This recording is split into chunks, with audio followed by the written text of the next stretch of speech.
बुशरा बीबी ने उसको लीड किया और जिस तरीके से किया, अब उसके ऊपर रियासत का और हुकूमत का एक बहुत सख्त किस्म का रद्द-ए-अमल वो आना शुरू हो चुका है। बड़े फैसले इस हवाले से किए गए हैं। अस्सलाम वालेकुम, मैं हूं अहमद मंसूर। बड़ी डेवलपमेंट है, बड़ी खबरें हैं। हुकूमत ने जो ये पुरतशद्दुद एहतजाज पीटीआई ने किया फाइनल कॉल के नाम पे, बानी पीटीआई के अहकामात पर, और बुशरा बीबी ने उसको लीड किया और जिस तरीके से किया, अब उसके ऊपर रियासत का और हुकूमत का एक बहुत सख्त किस्म का रद्द-ए-अमल वो आना शुरू हो चुका है। बड़े फैसले इस हवाले से किए गए हैं। उनकी तफसील, उन पे अमल दरामद किस तरीके से होगा, ये देखने की बात है, लेकिन फैसले क्या हैं, तय क्या कर लिया गया है, वो हम आपको बताते हैं। लेकिन इसके साथ-साथ जो एक लाशों की सियासत के हवाले से पीटीआई ने नया बयानिया बनाना शुरू किया हुआ है, उस पर भी बात करेंगे। कुछ नई पेशरफ्त है, कुछ नई उसमें शवाहद हैं, वो आपके सामने रखते हैं।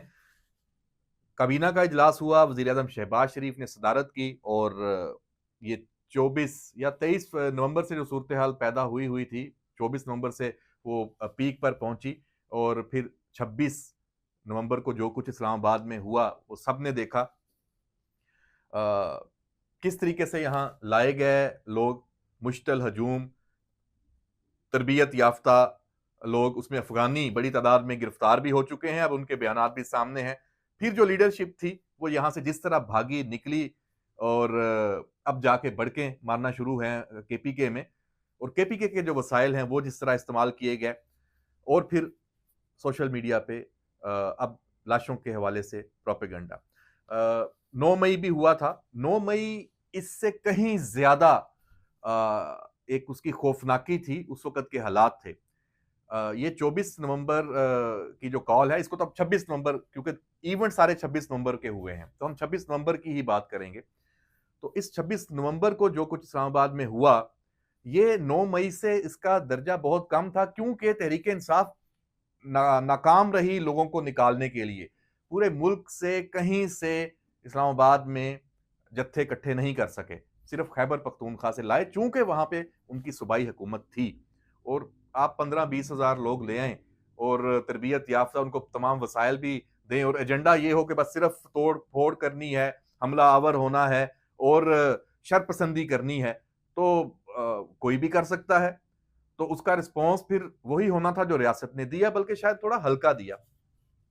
हाँ, बिल्कुल, मुजाहरीन जितने भी पुरतशद्दुद हो जाएं, बहुत ज्यादा सब्र का दामन उसको पकड़े रखना चाहिए।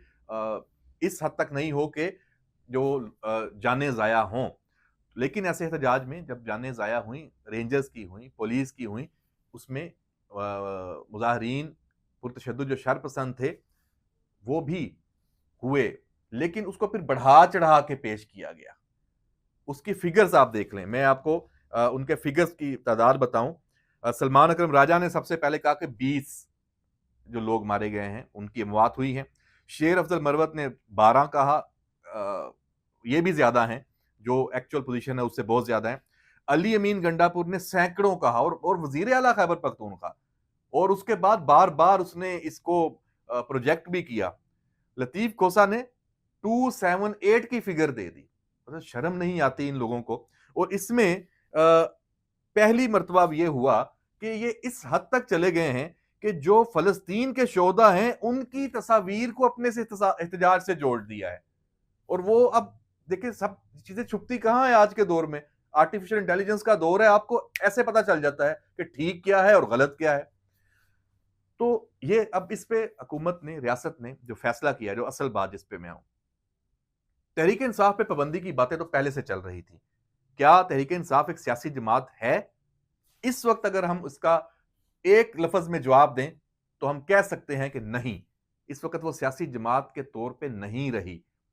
ना वो पार्लियामान में कोई किरदार अदा करने पे तैयार है, ना वो असेंबलियों में, ना अपोजिशन के तौर पे, ना अपने सूबे में जहां उसकी हुकूमत है, वो अपनी हुकूमत का जो किरदार उसका है वो भी अदा करने के लिए तैयार नहीं है। चलें, वफाक में तो अपोजिशन में है, आपने एहतजाज करना है, सड़कों पे भी आना है, आप कर लें।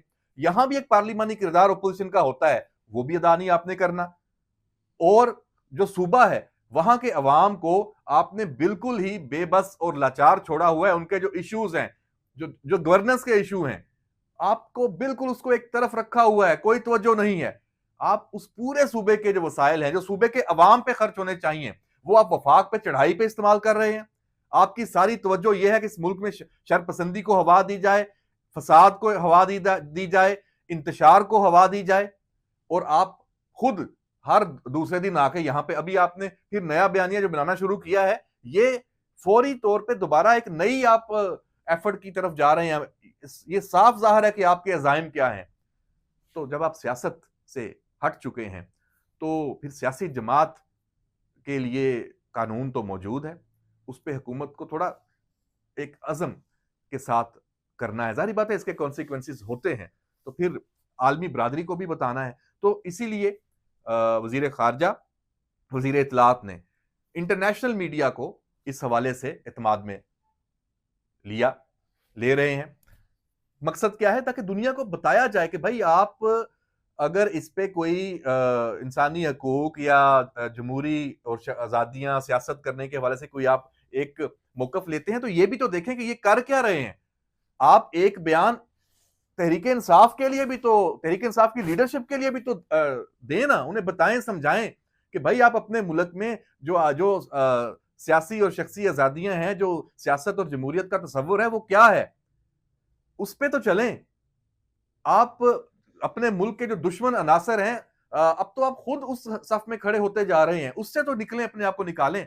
फिर क्या पीटीआई की जो सियासत है वो सियासतदानों के हाथ में है? बिल्कुल भी नहीं। इमरान खान ने पहले दिन से अपनी पार्टी में जो भी बड़े नाम थे सियासतदान, उनको उज़्वे क्या कहते हैं कि मुअत्तल के तौर पे इस्तेमाल किया। उनकी कोई हैसियत नहीं, उनकी कोई बात जो है उसको, उनको तो मौका ही नहीं है कि वो कोई तजवीज दें, कोई अमल दिखाएं, कोई कारकर्दगी दिखाएं सियासी मैदान में, जमहूरी निजाम में। आपने अपने ऊपर और गैर सियासी जो शख्सियात है, पहले तो अपने जो कंट्रोल वाले और अपने मुलाजमीन, अपने दोस्त बहुत खास जो बिल्कुल आपके हर तरह के दोस्त हैं, फिर अपनी बहनें, उनको आगे, अब आपने अपनी बीवी को आगे किया, और वो गैर सियासी कह के, लेकिन उसने जिस तरीके से चंद दिनों के अंदर अपना दिखाया, तो पता ये चला कि जो पीछे बैठ के वो कर रही थी मोहतरमा, वो इससे भी ज्यादा खतरनाक था। अब तो चले एक्सपोज हो गई ना कि वो उनकी सब चीजें सामने आ गई हैं, तो अब तो वो एक्सपोज हो गई, पता चल गया। तो ऐसी जमात पे तो कैसे इजाजत होनी चाहिए? हाँ, इस हवाले से हुकूमत को कानून और आइन के तहत इकदाम करने हैं, उससे पीछे नहीं हटना, ताकि फैसला कमजोरी पे ना हो। हाँ, तहरीक इंसाफ के अंदर जो लोग हैं, जो सियासतदान हैं, सियासी ज़हन रखते हैं, एक पार्टी है और अवाम जो एक सियासी अमल में साथ जाना चाहते हैं, उनके लिए ज़रूर इसमें ऑप्शंस मौजूद हैं, तो वो उनको इख्तियार करना चाहिए, और इसमें फिर अदालत का रोल है, वो भी आएगा। तो जनाब, ये एक बड़ी डेवलपमेंट है। और दूसरी डेवलपमेंट है, चूंकि जैसे मैंने पहले बताया कि खैबर पख्तूनख्वा को लिंक किया इस सारे फसाद से, इंतशार से, उसकी हुकूमत को, पीटीआई की, अली अमीन गंडापुर को, आपस में लड़ते भी हैं। बुशरा बीबी के साथ फिर मानसेरा में लड़ाई की भी खबरें हैं, यहां भी लड़ रहे हैं, तू मैं हो रही है, ठीक है। और लेकिन भागे इकट्ठे हैं, एक काम में तो इकट्ठे हैं, भागे दोनों इकट्ठे थे। तो खैबर पख्तूनख्वा में गवर्नर, आज मैं ये बात बहुत पहले से करता आ रहा हूं, ये ऑप्शन आईनी कानूनी है, उनको ऑप्शन होना चाहिए, या फिर इन हाउस तब्दीली। अगर इन हाउस तब्दीली मुमकिन नहीं है इस उसमें, तो आप फिर गवर्नर राज का ऑप्शन वफाकी हुकूमत के पास है। क्यों? क्योंकि खैबर पख्तूनख्वा जो अमन है वो बुरी तरह मुतासर हो चुका है। वहां जो ख्वारिज हैं वो हमला आवर हैं। अफगानिस्तान से जो सूरत हाल है वो सबके सामने है, कितनी शहादतें रोज हो रही हैं। वहां जो जनूबी इजला में क्या सूरत हाल है, जो कुरम एजेंसी की क्या सूरत हाल है। तो इसके लिए एक मजबूत और एक ताकतवर जो खैबर पख्तूनख्वा की हुकूमत है, गवर्नेंस है वहां पे, वो जरूरी है, वो गवर्नर राज के लिए। लेकिन उसमें जो तमाम नून लीग की हुकूमत को, वफाकी हुकूमत को, जो इत्तेहादी जमातें हैं, उनको एतमाद में ले रहे हैं, अगर इस पे जैसे ही अमल दरामद होता है, तो फिर उसके बाद अवाम को अब बावर कराने के लिए खैबर पख्तूनख्वा उनको जो एंगेज करने के लिए पीटीआई से और बानी पीटीआई से, अब तो उनके पास बहुत सारा ऑप्शन है, वहां से आवाजें आना शुरू हो गई हैं। इस्तीफे भी आपके सामने हैं, लेकिन अभी ये आवाजें और तेज होनी चाहिए।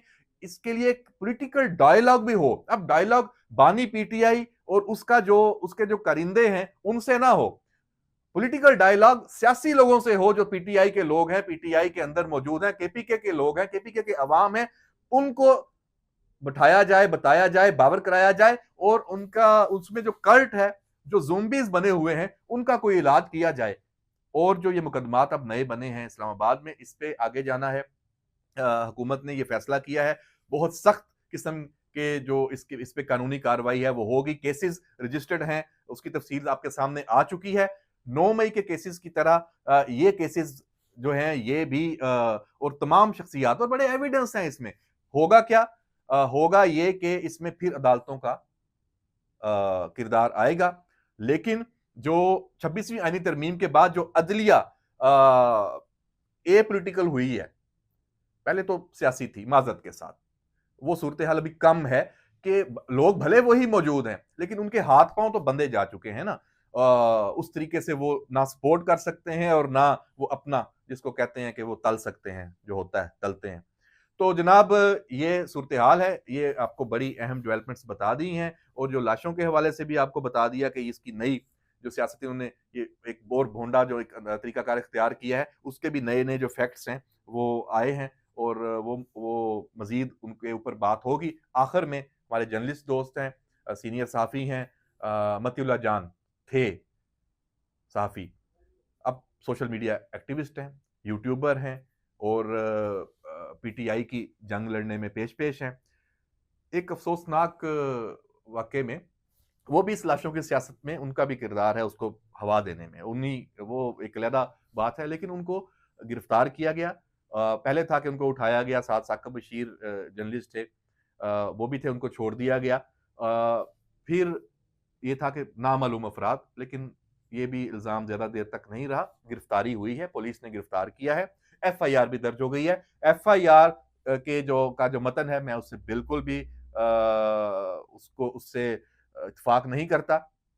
आइस नशे में और इस तरह की वो उसमें इल्ज़ामात लगाए गए हैं, गाड़ी को बैरियर से टकराया, तो ये केस जिस तरह बनाया गया, तो जेन्युइन अगर इल्ज़ामात हैं, अगर आपको पता है कि वो एक जेन्युइन जो गलत कारी में मुलव्वस है, जो कानून और आइन की खिलाफ वर्जी है, जो साइबर क्राइम के तहत आता है, जो जर्नलिज्म की जो एथिक्स है उसके अगेंस्ट है, उस हवाले से आप कार्रवाई करें ना। अगर आप उस हवाले से नहीं कर सकते तो फिर कमजोरी है। तो फिर तो ये यूट्यूबर्स, ये इंतशारी, ये सोशल मीडिया पे जो फेक न्यूज का काम है, फिर आप इसके ऊपर आप हाथ नहीं डाल सकेंगे, इसको काबू नहीं कर सकेंगे माजरत के साथ। जो असल जुर्म है, जो असल मसला है, उसको एड्रेस करें, उसके तहत ही कार्रवाई होनी चाहिए। अगर आप समझते हैं कि ये काबिले गिरफ्त जुर्म हो रहा है, उसी के तहत होनी चाहिए। ये इस तरह ये जमानत हो जाएगी, बाहर आ जाएंगे और होनी चाहिए इन मुकदमात में। क्यों भाई? हाँ, असल जो इश्यूज हैं उसको एड्रेस करें, चाहे वो मतीउल्लाह है, चाहे अहमद मंसूर है, चाहे एजाज सैयद है, चाहे उमर चीमा है, चाहे अब्दुल कयूम सदीकी है, जितने नाम हैं, इमरान शफकत है, गरीदा फारूकी हैं, वकार सत्ती हैं, जितने जर्नलिस्ट हैं, सदीक जान है या बाहर बैठे, वो तो खैर है ही नहीं साहबी, मैं पाकिस्तान वालों की बात कर रहा हूं, इमरान रियाज हैं। अगर आप समझते हैं कि वो ठीक कर रहे हैं तो करने दें। अगर आप समझते हैं कि ये ठीक नहीं है तो इन्हीं इन्हीं इल्जामात के तहत कार्रवाई की जाए। इजाजत दीजिए। अल्लाह हाफिज।